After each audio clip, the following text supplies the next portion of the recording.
నమస్కారం. పిల్లలకు అక్షరమాల చార్ట్ ఉపయోగించి అక్షరాలను నేర్పించాం. మరి ఆ తర్వాత నేర్పాల్సింది గుణింతాలే కదా. గుణింతాలు నేర్పడానికి ఈ FLN ప్రింట్ రిచ్ మెటీరియల్లో మనకి బ్రహ్మాండమైన గుణింతాల చార్ట్ ఇవ్వడం జరిగింది. ఈ గుణింతాల చార్ట్లో ముందు వైపున కొన్ని గుణింతాలు, అలాగే వెనక వైపున మరికొన్ని గుణింతాలు ఇవ్వడం జరిగింది. ఈ గుణింతాల చార్ట్ను తరగతి గదిలో ఎలా ఉపయోగించాలో చూద్దాం. పిల్లలకు గుణింతాలు నేర్పాలి అంటే ముందుగా వారికి సౌండ్ మీద అభ్యసన చేయించాలి. ఆ తలకట్టు, ఆ దీర్ఘం, ఈ గుడి. ఈ పైన ఇచ్చిన అచ్చులకు అలాగే కింద ఇచ్చిన గుణింత గుర్తులకు ఉన్న పోలికను పిల్లలకు చెప్పాలి. ఆ తర్వాత పిల్లలకు గుణింతాలను రెండు రకాలుగా మనం నేర్పవచ్చు.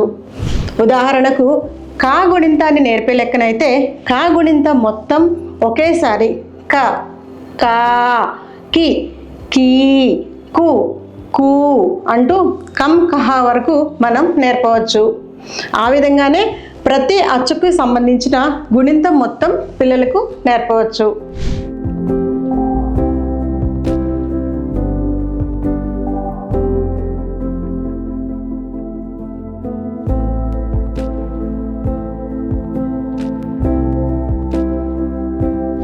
ఇలా కాకుండా గుణింతాన్ని ధ్వని ఆధారంగా నేర్పాలనుకుంటే అ, క, ఖ, గ, ఘ, చ, ఛ, జ, ఝ, ఆ అనే సౌండ్తో ఈ హల్లులన్నీ వస్తాయని పిల్లలకు నేర్పవచ్చు.